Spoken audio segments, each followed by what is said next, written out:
we move on to consider some of the points that show itself rather than just the importance of studying it, how he actually characterizes the book in his review of the first Baha'i century, God Passes By. We've discussed in previous sessions the great advantage we have in being able to look at the revelation through Shoghi Effendi's appraisal of it, through his interpreter's eye. It's as if Baha'u'llah has opened above us a vast firmament of limitless stars and endless worlds and galaxies. And when we look at it, we're just kind of overwhelmed. We don't know how to make sense out of any of it. But Shoghi Effendi superimposes on it the signs of the zodiac, if you will. He shows us the relationship between things. He says, this is a major constellation here, and this is this, and this stands for this, and this means that. So that when we look, now we begin to see patterns, we begin to see relationships, we begin to see a balance between the various events of the first Baha'i century, and beyond that we begin to see a certain hierarchical arrangement of the writings and works of Baha'u'llah. Central to everything, of course, is the Kitáb-i-Íqán, the most holy book, which is a book of laws and teachings of the faith. And then the Íqán, which, as we pointed out last week, and as you've seen yourselves, I'm sure, in the writings, is the preeminent doctrinal work of Baha'u'llah. This is one of three, what Shoghi Effendi characterizes as three immortal fruits of the Baghdad period, along with the hidden words and the seven valleys. The Íqán, the hidden words, and the seven valleys. Three immortal fruits of the Baghdad period, and they're among his first works. Fortunately for us, Shoghi Effendi has reviewed the contents of Baha'u'llah's major writings in God Passes By. And it's a very convenient way to come to understand the various subject matters that has been introduced by Baha'u'llah into each of these works. And for that matter, he deals with other works, such as the Will and Testament of Abdul Baha, where you can find a summary. So all of this is very helpful for the student to know what to look at when he's looking at the larger work. Now, in the process of analyzing, summarizing the Kitáb-i-Íqán, Shoghi Effendi has made a list in the Íqán, in the God Passes By, of 15 themes. And those themes then become, in a sense, a key to the book. In other words, one way you can, of course, enter the book and read it, move through it, let it move you as it will as you move along.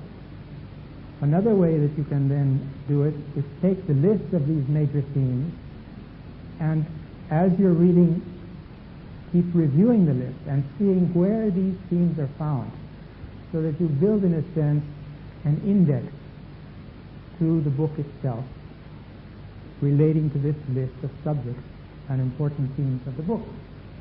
In that way, you're doing double work. You're reading, but you're studying at the same time. You remain alert, and it helps, I find, at least it's helped in my study, to center and focus on what you're reading about, rather than just being kind of carried along by it, saying, this relates to the question of symbology of certain religious terms of the past. Let's see, that's item 7 or 8 on the list. And marking down the page numbers, marking down the individual points or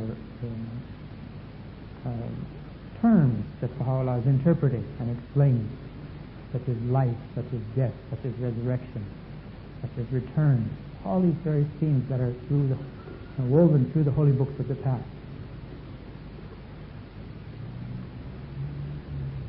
So if you're reading, you can find this in God Passes By on page 138, 139. You'll find the summary that we're going to read tonight and discuss some ancillary points related to its content.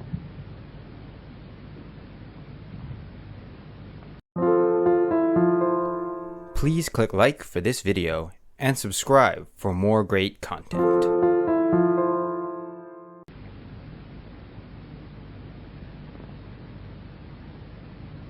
This is really the ideal introduction to Íqán.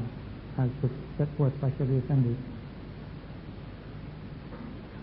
He places the book in relation to others, he places it in its historical context, he sets forth the circumstance of its revelation, and he also indicates its fundamental and underlying purpose.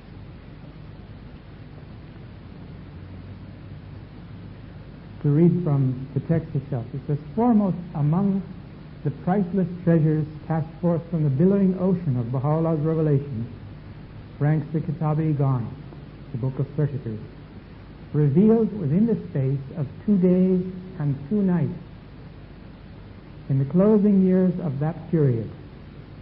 This is 1862 or 1278 after the Hijrah.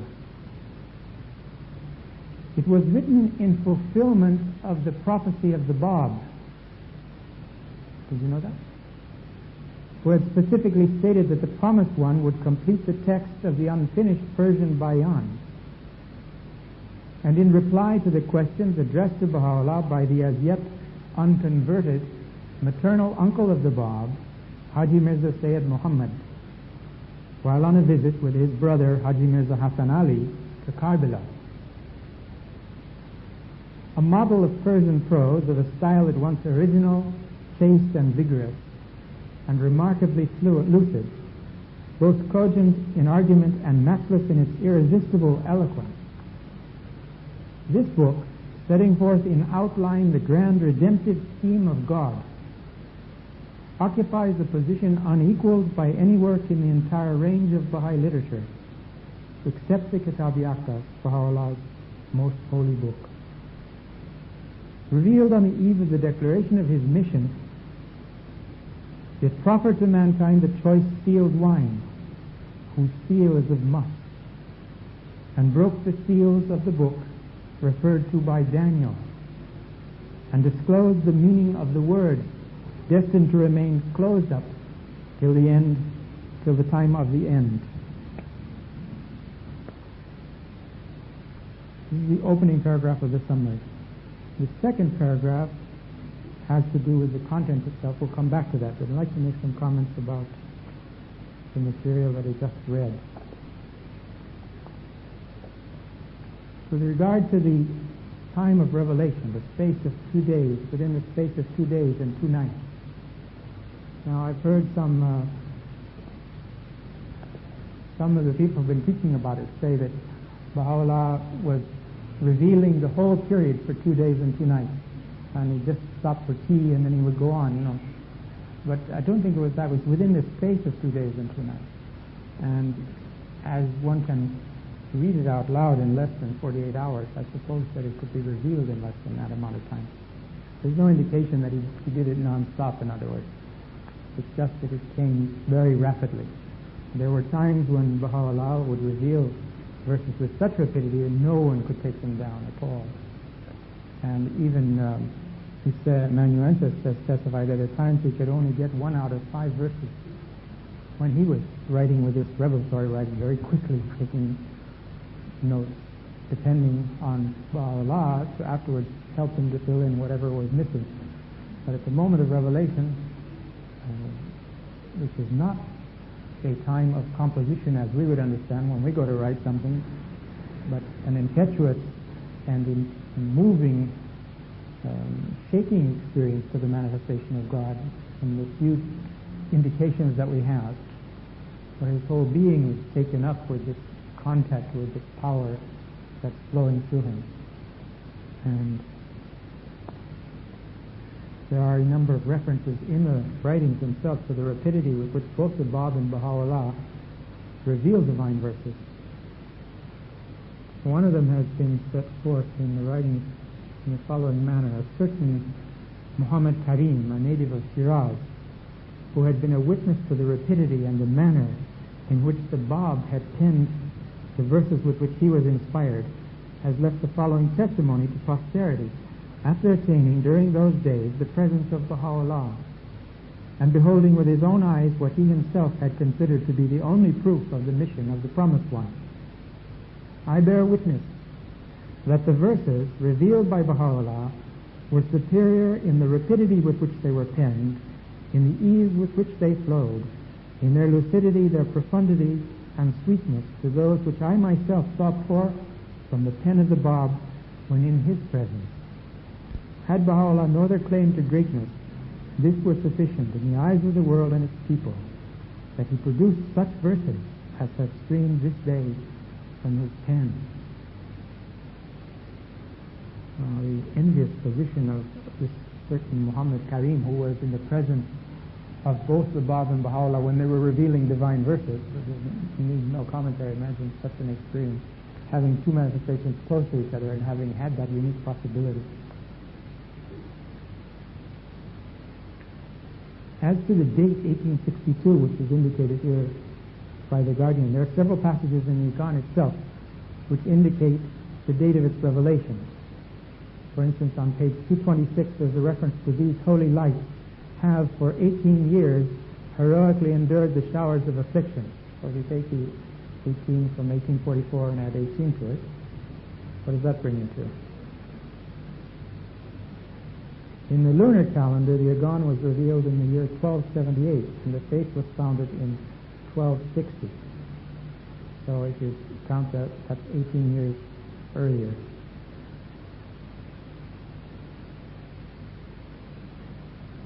That it was founded, basically.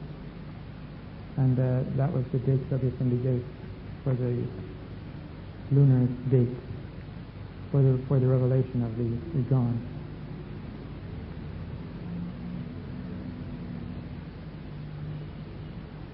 He also refers here to the closing years of that period, 1862 being very approximate to 1863, when Baha'u'llah declared his mission and moved on from Baghdad to go to Constantinople. So it's at the close of this period. That period refers to the Baghdad period, particularly the 6 years following the return of Baha'u'llah from his 2-year retirement in Kurdistan, which took place, the 6 years being 1856 to 1863. Íqán was revealed during the time Baha'u'llah resided in an extremely modest residence, which he later designated as the most great house, his most holy habitation, out of which had gone forth, as he said, the breath of the All-Glorious, and from which had poured forth in ceaseless strains the melody of the All-Merciful. It's this house which Baha'u'llah has ordained in the Kitáb-i-Íqán as the center of pilgrimage, one of the two centers of pilgrimage with the house of the Bab in Shiraz. Now, with the destruction of the house of the Bab in Shiraz, this is the only house at the moment, although I'm sure we will rebuild the house of the Bab in the future. We have all the plans, we have parts of the house that have been retired even at that time, certain elements of it, and no doubt the time will come.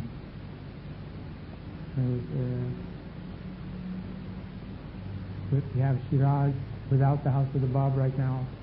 In the future, when they have the house of the Bab without Shiraz, we will see what happens, because there will be open spaces around the house. There will be other things that will happen.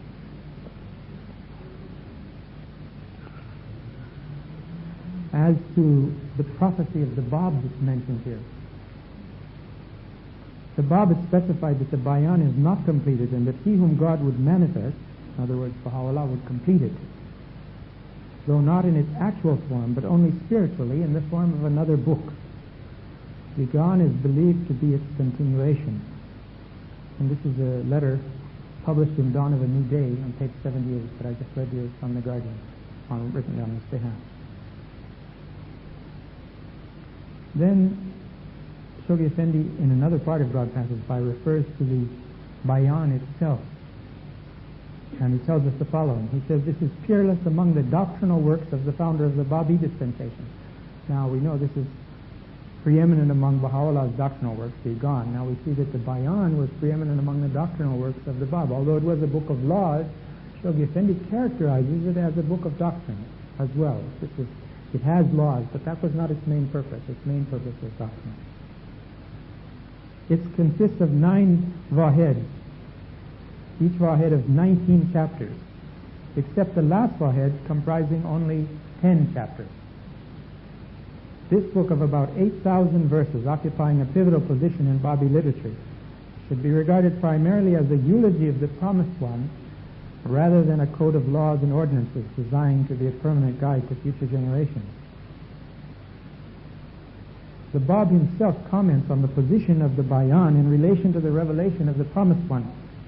Thus, I swear by the most holy essence of God, exalted and glorified be He, that in the day of the appearance of Him whom God shall make manifest, 1,000 perusals of the Bayan cannot equal the perusal of a single verse to be revealed by Him whom God shall make manifest. And know thou of a certainty that every letter revealed in the Bayan is solely intended to evoke submission unto Him whom God shall make manifest. For it is He who hath revealed the Bayan prior to His own manifestation.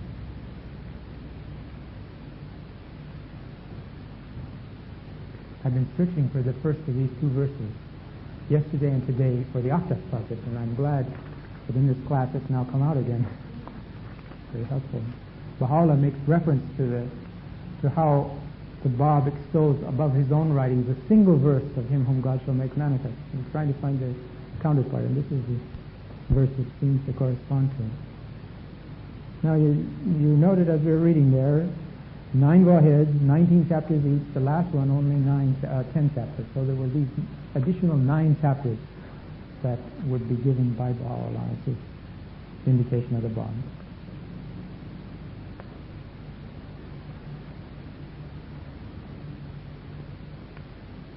As to the question of the choice sealed wine, whose seal is of musk, this is a reference to earlier holy books. This particular one, choice sealed wine, you can trace back to the Quran, Surah 83, verses 25 and 26.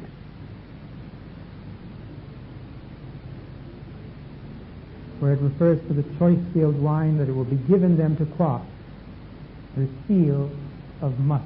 You know what musk is?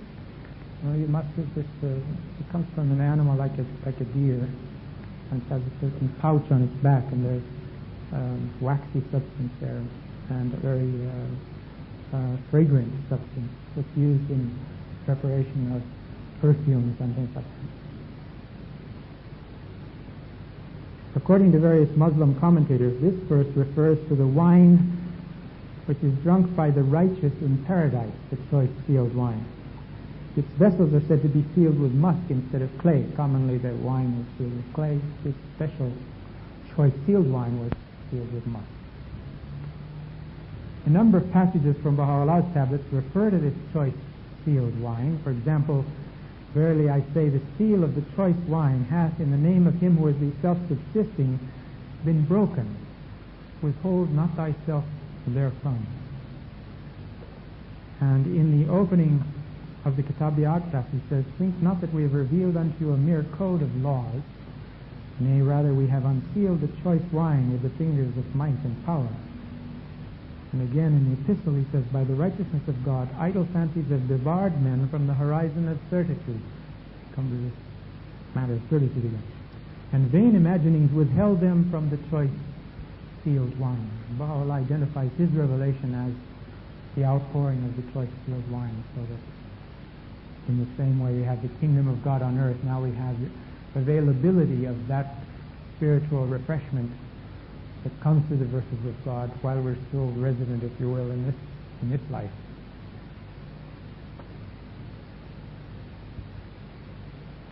The significance attributed to this spiritual wine, in contrast to the wine that men drink, has been unfolded by Baha'u'llah in the following words. Fear ye God, O people of the earth, and think not that the wine we have mentioned in our tablets is the wine which men drink, and which causeth their intelligence to pass away, their human nature to be perverted, their light to be changed, and their purity to be soiled. Our intention is indeed that wine which intensifieth man's love for God, for his chosen ones, and for his loved ones, and igniteth in the heart the fire of God, and love for Him, and glorification and praise of Him. So potent is this wine that a drop thereof will attract him who drinketh it to the court of His sanctity and nearness, and will enable him to attain the presence of God, the King, the glorious, the most beauteous.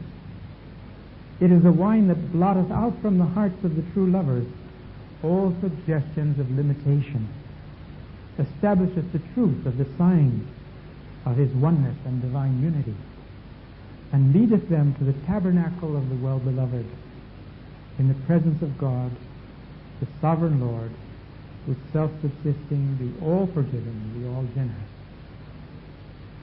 We meant by this wine the river of God in his favor, the fountain of his living water, and the mystic wine and its divine grace, even as it was revealed in the Quran, if ye are of those who understand. He said, and how true is his utterance, a wine delectable to those who drink it. And he had no purpose in this but the wine we have mentioned to you, O people of certitude.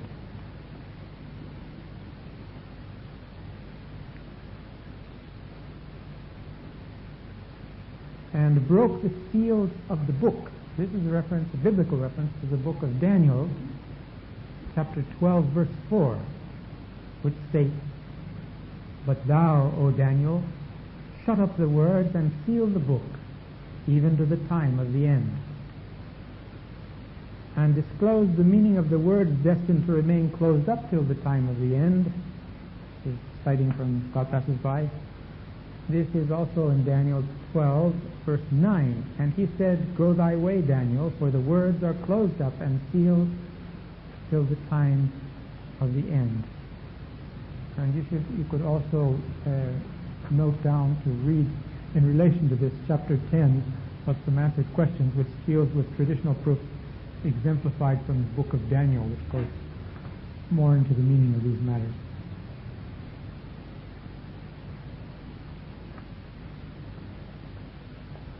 The manuscript is mentioned here, 200 pages. This is the length of the original Persian manuscript copy in Abdu'l-Bahá's calligraphy. As to the maternal uncle of the Bab, Haji Mirza Sayyid Muhammad, he was one of 3 brothers of Fatima Begum, the mother of the Bab. I'll go into more details about these uncles in a bit.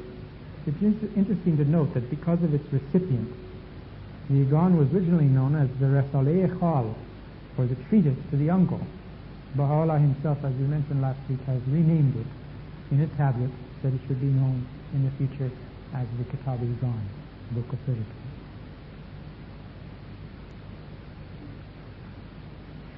I have some background on how the uncle of the Bab came to ask the questions that he did of Baha'u'llah.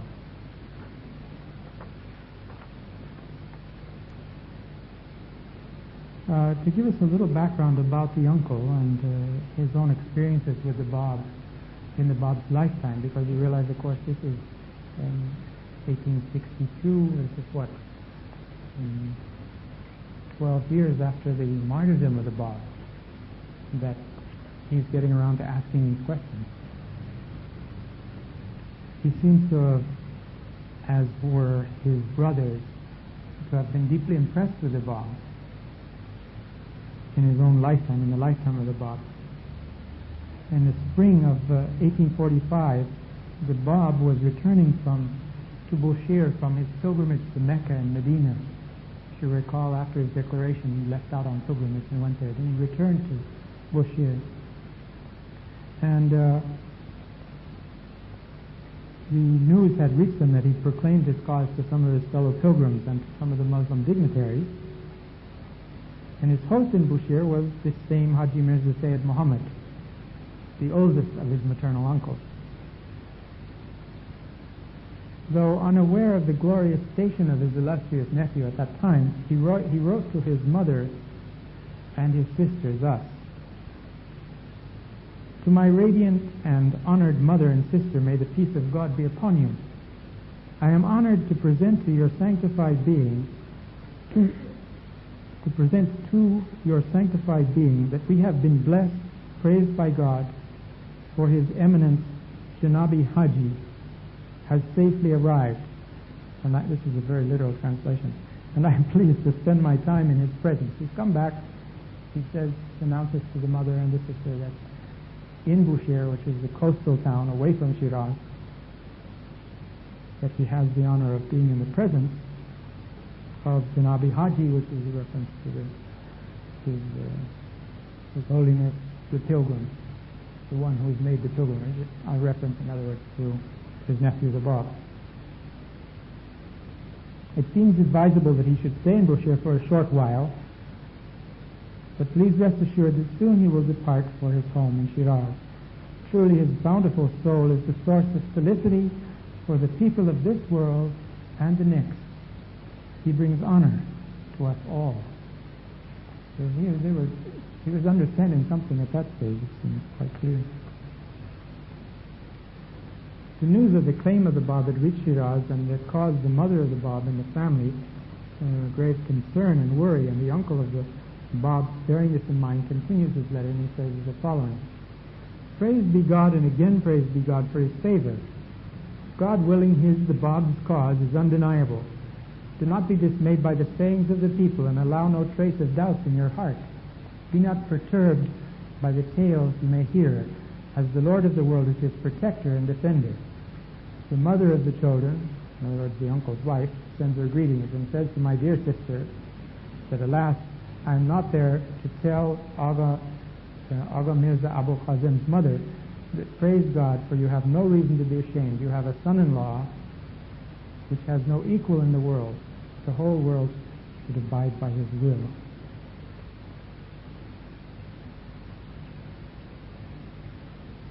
And again, a short while later, another letter, this time to his younger brother, another uncle of the Bab, and where he testifies further about the truth of the mission of the Bab. He was still at this time acting as a host of his nephew. He explains the sadness of the Bab upon hearing of the doubts that were created in the minds of some of his relatives about the authenticity of his claim.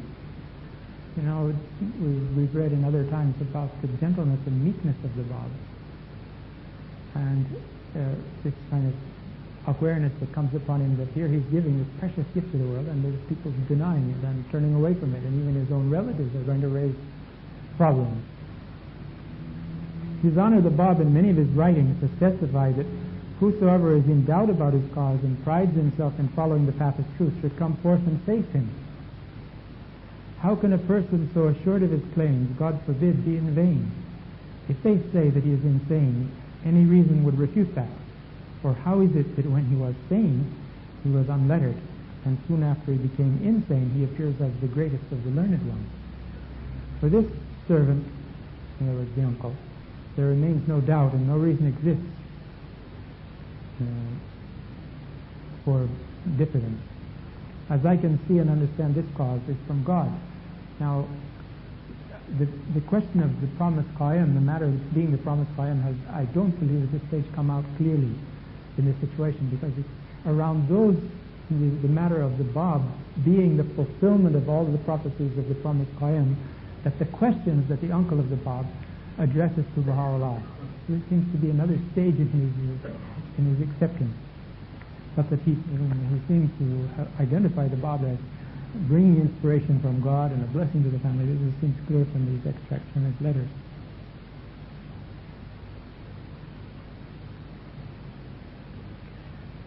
Whether that or whether he had some belief in the Bab from the beginning but kept it secret, we don't know.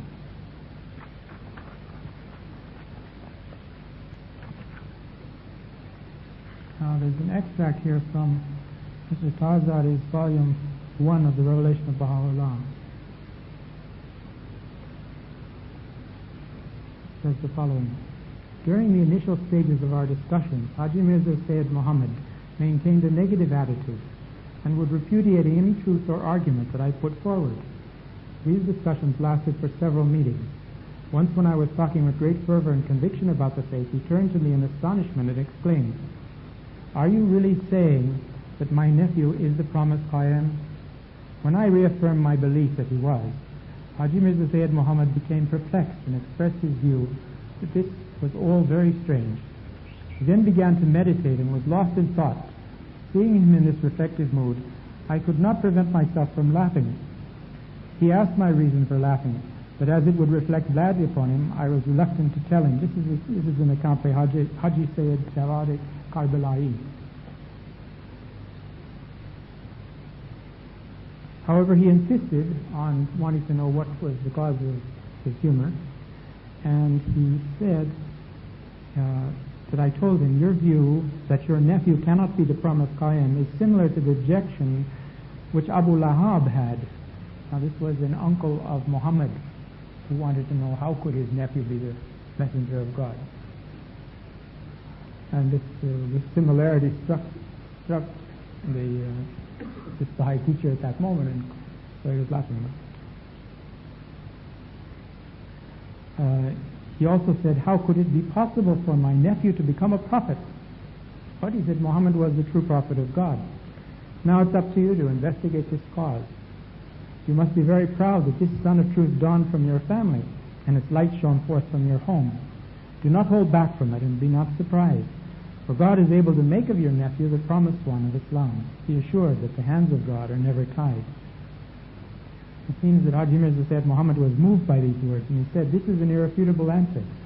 Now what shall I do? I suggested to him that he might go as a pilgrim to the holy shrines in Iraq, where he could also visit his sister. That was the mother of the Bab, by that time, had moved to Karbala, who'd been living there since the martyrdom of her son, and then go to Baghdad, attain the presence of Baha'u'llah, ask his questions of him, and put forward his difficulties. I urged him to persevere in his search and to rely upon God. I expressed the hope that the veils which now prevented him from seeing the truth might be lifted from his eyes, and that he might attain to the true faith of God. He agreed to my suggestion and said that he felt in his heart that this was the right course to take. Haji Mirza Sayyid Muhammad thereupon wrote a letter to his youngest brother, Haji Mirza Hassan Ali, who was a merchant in Yazd, acquainted him with his plans to visit the shrines and their sister, and invited him to join him in the journey. Haji Mirza Hassan Ali accepted and asked his brother to wait until he joined him in Shiraz. They both traveled to Iraq via Bushir. Haji Mirza Sayyid Muhammad, however, did not intimate the real purpose of his journey to his brother until they had arrived in Baghdad. Then he informed him that his primary object in traveling to Iraq was to investigate the authenticity of the faith, and then to visit the shrines and the mother of the Bab. He invited his brother to remain in Baghdad for a short period so that they could attain the presence of Baha'u'llah and afterwards proceed to visit the shrines. On hearing this, Haji Mirza Hassan Ali became angry, and although his junior in age, he spoke harshly to his brother. He warned that under no circumstance would he become a partner in these matters, and that he did not wish to hear about the faith. And on that very day he left Baghdad. So he went back and was not involved in these interviews with Baha'u'llah, although through the grace of God later he was also blessed and attained to acceptance of Baha'u'llah and of the Bab. Okay. After visiting the shrines, Haji Mirza Sayyid Muhammad came back to Baghdad, and there, through the efforts again of Haji Sayyid Jawari Karbala'i, attained the presence of the Blessed Beauty. His youngest brother did not accompany him. In one of his tablets, written on behalf of his secretary, Mirza Aga Jan, so it's not in the first person, but in like something written on behalf of Baha'u'llah, the following has been noted down. One day, Haji Sayyid Jawari Karbala'i came to the presence of Baha'u'llah, informing him that Mirza Sayyid Muhammad, the uncle of the Bab, in company of the other brother, Haji Sayyid Hassan Ali, have come to visit Najaf and Karbala and are on their way back to Iran. The Blessed Beauty asked Jawari Karbala'i whether he had taught them the faith. Upon receiving the negative response, Baha'u'llah said that you should always be engaged in teaching the faith. Return, he said, give our greetings to them and bring them to us. He left and the next day returned with the revered uncle, who attained the presence of Baha'u'llah. However, only the older uncle came without the other brother. The ocean of utterance of the desire of the world, in other words, Baha'u'llah, surged with such magnitude that no one was able to bear its greatness. At last he said, we do not wish that you be deprived of the fruits of wisdom and utterance that have grown out of the holy tree which flourisheth from your midst. The uncle replied, my master, for 1200 years we heard the promised Qaim, but the promised Qaim is residing in the famed cities, these allegorical cities of Jabulka and Jabulta that are mentioned in the Islamic literature. They're supposed to be underground cities. The 12th Imam is supposed to have disappeared to them. He will come out in the time of the end from those cities and triumph over the world. and his children are each living in grandeur and greatness in those cities. Aside from this, what has happened to the stories of the holy cities? Where did the mention of the sea and the carpet go? And there's other references to Islamic tradition. Now they say that he is your nephew. How can this servant accept it? Whatsoever I heard from the past, the opposite of these things are as evident as the daylight sun. The tongue of grandeur Baha'u'llah uttered this exalted word: O uncle, return to thy abode, think about the sayings and the chronicles you mentioned, and whatsoever is the cause of thy hesitation, specify them, and then return with thy brother. God willing, thy doubts will be reversed through the words of certitude, as God is powerful over all things. The next day, without his brother, the uncle came and presented one by one his doubts and received the answers. The answers became known among the people as the epistle of the uncle. However, through divine wisdom, eventually the name was changed by Baha'u'llah to the Kitáb-i-Íqán. The questions posed by the uncle to Baha'u'llah are preserved. They're written in 2 pages in his own hand and have 4 headings. Now, at least you can see, that is a photocopy of the letter of the uncle of the Bab with these various questions. So we have actually the exact text of it in his hand. We'll come back to the content of the questions in the general categories in a moment. But first, let's go on with the story. The revelation of the Íqán dispelled all the doubts of the heart of Haji Mirza Sayyid Muhammad, and he became a devoted believer to the end of his life. He's left for posterity his impression from meeting Baha'u'llah in Baghdad in a letter to his son, Haji Mirza Muhammad Taqi, who also became a believer, in which he wrote, I attained the presence of His Honor Baha, may peace be upon him, and I wish you could have been present. He treated me with the utmost affection and favor, and graciously asked me to stay for the night. It is an absolute truth that deprivation from His bounteous presence is a grievous loss. May God bestow upon me the privilege of attaining His presence perpetually. Later in his will and testament he wrote the following. He says, in the name of God the most glorious, firstly I bear witness to the oneness of God, to His holy essence, which is beyond and greater than any comprehension of man.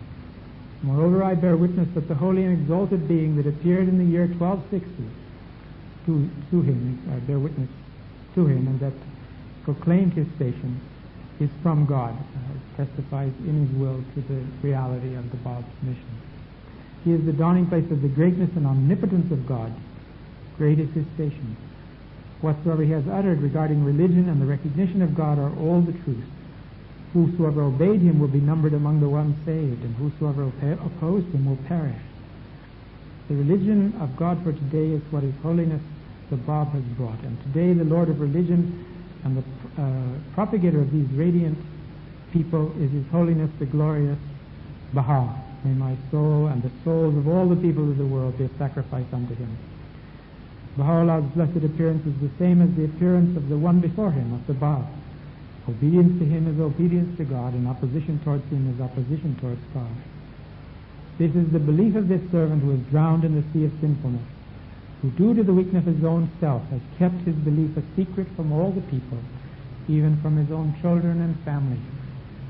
I testify to it in these pages, so that after my passing they may know and begin considering their own condition and pursue, investigate, and understand the matter of the religion of the Bab, in Baha'u'llah in other words. If God willing they will become believers, I entreat the readers of this passage, be it my own relatives and children or strangers, that after my passing, that they should, he goes on to say they should follow the instructions of the Bayan for his burial, and he wishes to be buried in Shiraz, and other details about his life. He passed away in 1877, and he was buried according to his wish near the Shah Chiragh in a mosque, the famous mosque in Shiraz. His wife and 5 children all became Baha'is and remained faithful till the end of their lives. The original copy of the Íqán, as we said, is in the handwriting of Abdul Baha, who was 18 years of age at the time that he penned it. In the margin of some of the pages, Baha'u'llah in his own hand has written some comments, corrections, and additions. And toward the end of the book he wrote in the margin a phrase which has Shoghi Effendi has taken as one of the frontest quotations for the Dawnbreakers. Amidst them all we stand life in hand, wholly resigned to His will. But perchance through God's loving kindness and His grace, this revealed and manifest letter may lay down His life as a sacrifice in the path of the primal point.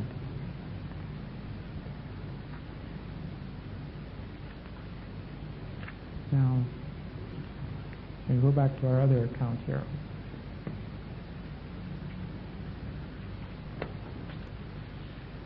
It may be helpful to read a quotation from one of the books on Shia Islam. This is an introduction to this question of the Qayyim. And it is important because I think in reading the Íqán, if you haven't had some of the background of Islam, you'll find that it seems to be referring a lot to Islam. Why does Baha'u'llah refer more to quotations from the Quran and from the Bible? Doesn't refer to other religions. We have to remember that in the first instance here, he's addressing a Muslim. The book is addressed to a Muslim. So he's drawing on proofs from the Quran and from the Muslim experience that this man has had. Shia Islam has been commented on in a number of books and articles that written by Baha'is now, which give us a fairly clear picture of what it's all about.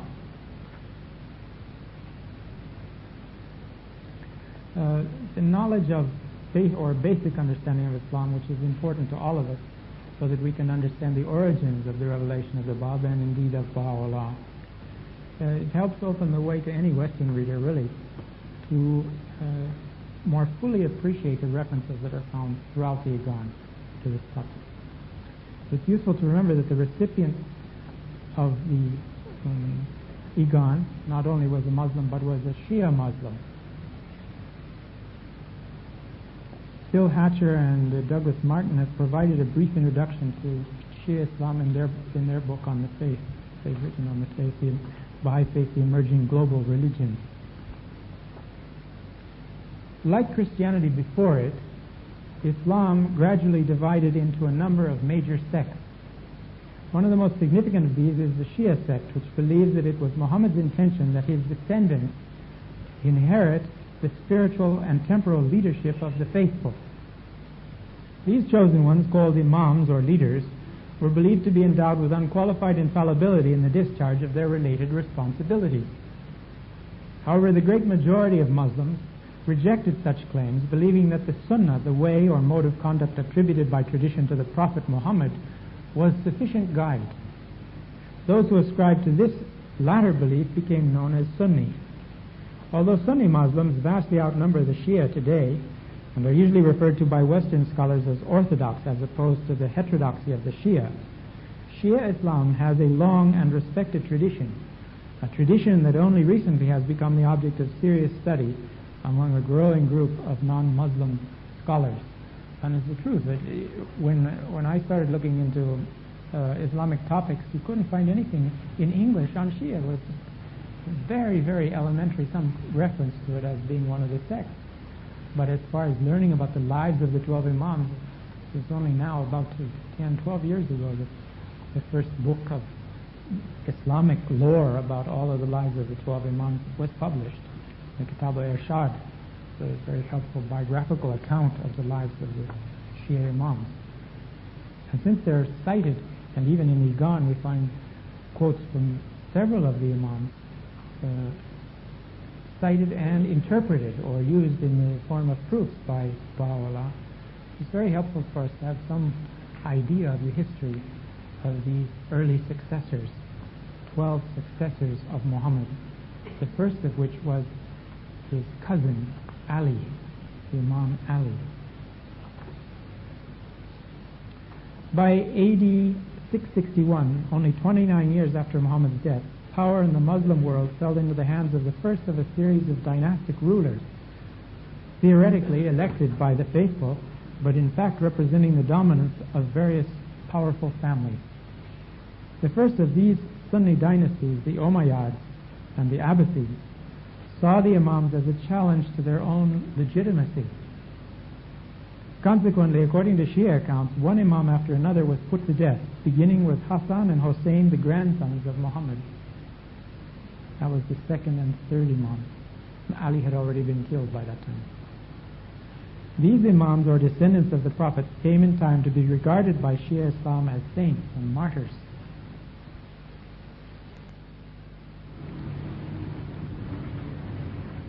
He was said to have communicated with his followers through a series of deputies. These intermediaries took the title Bab, or gate, because they were the only way to the hidden Imam. There had been 4 Babs up to the year 941, when the 4th died without naming a successor. The refusal of either the Imam or the final Bab to name a successor implied that the matter was to be left by the faithful entirely in the hands of God. In time, a messenger or messengers of God would appear, one of whom would be the Imam Mahdi or the Qaim, and who would again provide a direct channel for the divine will to human affairs. It is out of this tradition that the Bahá'í religion and its forerunner, the Bahá'í faith, appeared in the mid-19th century.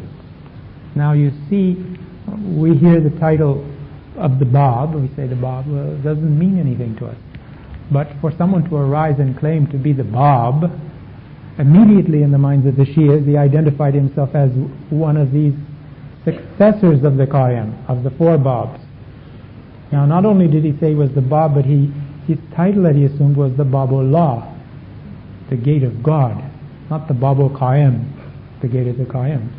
And this subtlety gradually began to work on the people, and they realized that his claim was more than to be a intermediary with the hidden 12th Imam, with the Qaim, but in time he went the stage further and revealed that he was indeed the promised Qaim himself.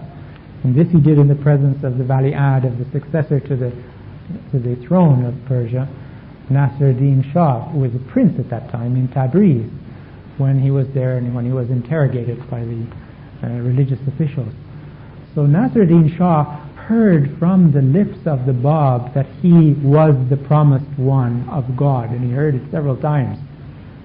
And he still went on to perpetrate whatever he perpetrated. You can't say that he was ignorant of the power and presence and majesty of the Bab. A few notes about the uncles of the Bab. Again, these are the brothers of Fatima Begum, who was the mother of the Bab, who also became a believer later on through the intervention of Baha'u'llah. The Khale Azam, this is Haji Mirza Sayyid Ali. This is the eldest, not the eldest, this is the greatest of the uncles. And this was the one who housed the Bab in Shiraz and also gave his life in the path of the Bab. He recognized the Bab, in other words, from the beginning. He's been characterized by Shoghi Effendi as noble and serene, and God passes by. He was one of the leading merchants of Shiraz. In the Dawnbreakers it says, it was this same uncle into whose custody the Bab, after the death of his father, was entrusted, and who on his nephew's return from his pilgrimage to Hijaz and his arrest by Hossein Khan, who was the governor of Fars, assumed undivided responsibility for him by pledging his word in writing. It was he who surrounded him while under his care with unfailing solicitude, who served him with such devotion, and who acted as an intermediary between him and the host of his followers who flocked to Shiraz to see him. He eventually offered up his life as one of the 7 martyrs of Tehran, and the account of his death is in the Dawnbreakers as well. Then the uncle of concern with regard to the Íqán, Haji Mirza Sayyid Muhammad, is known, the first one is known as Khale Azam, the greatest uncle. This is Khale Akbar, the greater uncle. He's also referred to in some of the writings as Khale Askar, the lesser of the uncles. He engaged in business with the Bab in Bushir. He was unconverted during the ministry of the Bab, but he later traveled to Iraq, where he called on Baha'u'llah and became the honored recipient of the Íqán. Then we have Haji Mirza Hassan Ali, who was the younger brother that had accompanied Haji Mirza Sayyid Muhammad in his pilgrimage, and he was also known as the Khale Askari, the younger uncle. He was also a merchant who had been engaged in trade with the Bab during Bab's lifetime. It was later in his life that, through circumstances which are not related here, he embraced the faith while in Yazd.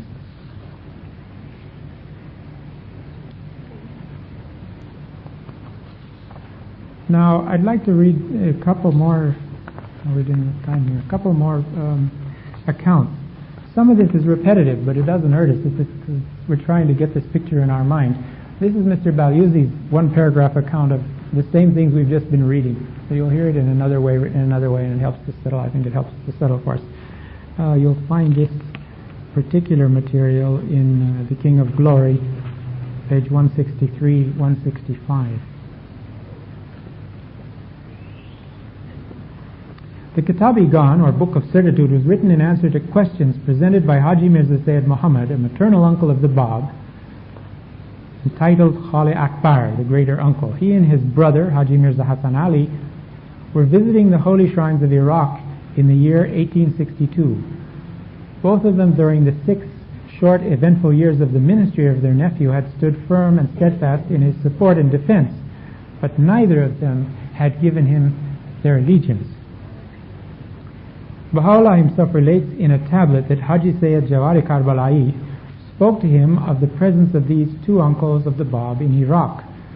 And Baha'u'llah inquired, again he talks about this history of whether he taught them the faith, and moves on through that. Let's see.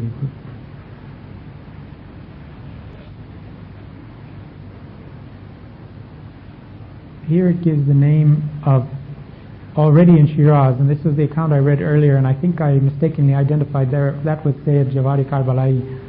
And you should take note that that early account of the person that inspired the uncles to go to Iraq to meet Baha'u'llah was Aga Mirza Aga Nuruddin, if you're taking down notes on these names.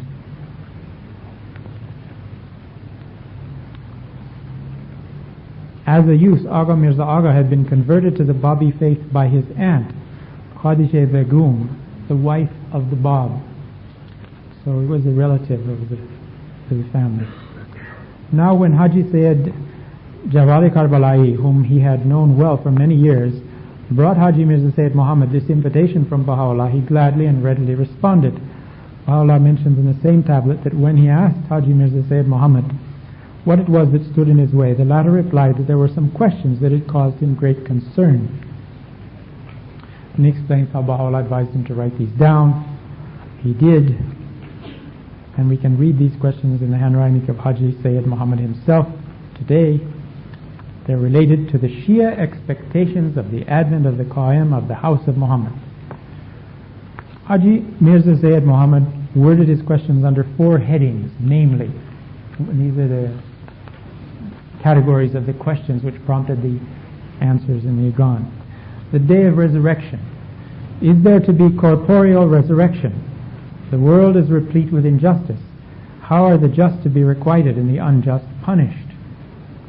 The second category, the 12th Imam was born at a certain time and lives on. There are traditions all supporting this belief. How can this be explained? The third, interpretation of the holy text. This cause does not seem to conform with beliefs held throughout the years. One cannot ignore the literal meaning of the holy text and scriptures. How can this be explained? And the fourth, certain events according to the traditions that have come down from the Imams must occur at the advent of the Qaim. Some of these are mentioned, but none of these has happened. How can this be explained? This is the gist of the questions presented to Baha'u'llah by the uncle of the Bab.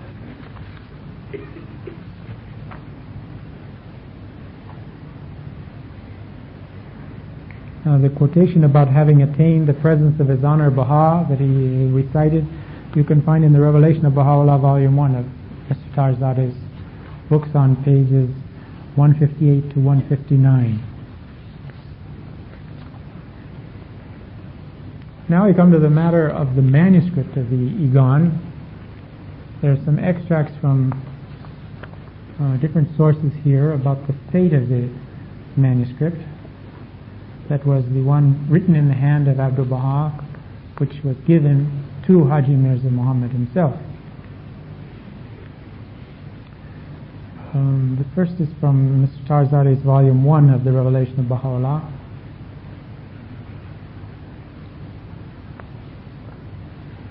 He says that the original copy of the Íqán was transcribed by Abdul Baha, who was then 18 years of age. In the margins of the few of his book, he pens some of these passages, one of which I've already read to you. It says, for many years, this original copy of the Kitáb-i-Íqán remained with the family of Haji Mirza Sayyid Muhammad until in 1948, his great-granddaughter, Fatima Khanum Afnan, presented it to Shoghi Effendi, the guardian of the faith. It reached him a few years later and has been placed in the Bahá'í International Archives building on Mount Carmel in Haifa. It's presently in the vault at the seat of the House of Justice. Mr. Balyuzi similarly relates. He says, Baha'u'llah revealed the Íqán, answering the questions posed by the uncle of the Bab, and then he goes on to say, Fatima Khanum Afnan, a great-granddaughter of Haji Mirza Sayyid Muhammad, had inherited this manuscript, and she's presented to the guardian of the Baha'i faith. A copy which must have been transcribed for Haji Mirza Hassan Ali, the junior uncle of the Bab, bears a date only 1 year after its revelation, and it is now in the possession of one of Haji Mirza Hassan Ali's great-grandsons. The Book of Certitude was perhaps the earliest of the writings of Baha'u'llah to appear in print. A beautifully lithographed copy, which does not bear a date and must have been printed in Bombay, is known to have been in circulation in the early 80s of the last century. So this is the first edition copy, you would say, of it. We don't have an exact date on it.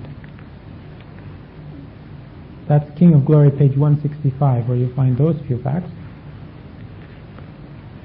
Now, Dr. G. Carey has written a glorious book called Shoghi Effendi Recollections, which I particularly would recommend to you while you're here in the Holy Land to read, because it has so much to do with the building of the shrines and the development of the gardens, and Shoghi Effendi's relationship with Dr. G. Carey. Dr. G. Carey was an extraordinary man. I don't know how many of you have met Dr. G. Carey. There must be people here who know him. He came here after the passing of his wife and spent several weeks as a guest of Ria Khanum's. And many of the friends who were here at that time had a chance to get to know him. He was an extraordinary presence. He was a duke. I mean, he was of the aristocracy of Sicily. And Ruth Pringle, a counselor, told me that he had recommended that she read the book, the Leopard, which is the story of aristocracy in Sicily, and was made into a film starring Burt Lancaster at some stage, and was a very popular film several decades ago, as this was one of his close relatives, and would give him her insight into the kind of upbringing and the situation that he found himself in. He married one of the aristocracy of Sweden, Angelica, his wife. They became devoted believers, both of them. He was serving the guardian intimately, coming back and forth to the Holy Land. He never lived here, but he was coming oftentimes. He was in communication with Shoghi Effendi. He was seeing to the preparation of the marble and all of the stonework that adorns now today the shrine of the Bab. In the book, on pages 149 and 150, he tells the following story. I should like to mention an episode which further demonstrates the eager interest of Shoghi Effendi in collecting information and facts pertaining to the sacred writings and the history of the cause. One evening, as I entered the dining room, the guardian was already seated at his place at the table, his face shining with an inner jubilation which he could neither control nor conceal. At his side upon the table stood a small bundle, an object wrapped in a colored silk handkerchief typical of the East and of Iran in particular. As soon as we were all seated and attentive, even before dinner was served, he said that a pilgrim had that day arrived from Tehran, bringing with him one of the most precious documents to be placed in the archives. He untied the handkerchief and with great reverence lifted out a manuscript in book form. placing it in a position that everyone could see, added that it contained 2 original tablets in the handwriting of Abdu'l-Baha. One was the Íqán, and the other was a tablet, the name of which I do not now remember. These manuscripts, Shoghi Effendi stated, were transcribed by Abdu'l-Baha in his beautiful calligraphy when he was about 18 years old, and bore some additions in the hand of Baha'u'llah, insertions which he had written on the margins of many pages in reviewing the manuscripts. Shoghi Effendi had never before seen the original of the Íqán, and was deeply astonished to discover that the phrase he had chosen from this book and placed on the title page of his translation of Nabil's narrative, The Dawnbreakers, was an after-reflection of Baha'u'llah's written by himself on the margin of one page. The phrase in question is the one starting, "I stand life in hand, ready for chances," on which we read earlier. The guardian that evening was not only astonished but overjoyed as well, because he was conscious that through a mysterious process he had been inspired to adopt that phrase as an eternal testimonial to Baha'u'llah's yearning to sacrifice his life for the Bab, the primal point. All of us who were seated at the table were awed and profoundly stirred, and I in particular felt that the existence of a spiritual link between the guardian and the invisible world of God was something that no one should ever doubt.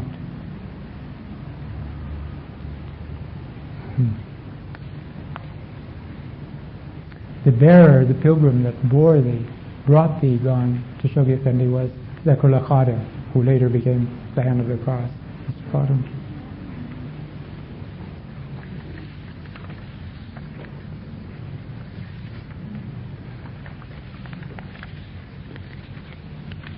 So what has happened to the Íqán in the meanwhile? We had this first edition in the 80s, in Persian, the original language of it. I've got a list here of translations of the Íqán in various languages. I'll just read off the list. It's not in chronological order, it's in alphabetical order, but it'll give you some idea of not only the spread of the Íqán, but the spread of the faith. In Afrikaans, in Albanian, Armenian, Arabic, Bengali, Bulgarian, Burmese, Chinese, Czech, Danish, Dutch Flemish, English, English Braille. The first English edition was 1904, by the way. Shoghi Effendi's translation of the work came out in 1931. Esperanto, French, German, Gujarati, Japanese, Kurdish, Norwegian, Portuguese, Russian, Serbian, Shona, Spanish, Swedish, Turkish, Urdu, and Xhosa. Within 25 years of its revelation, 28 language editions.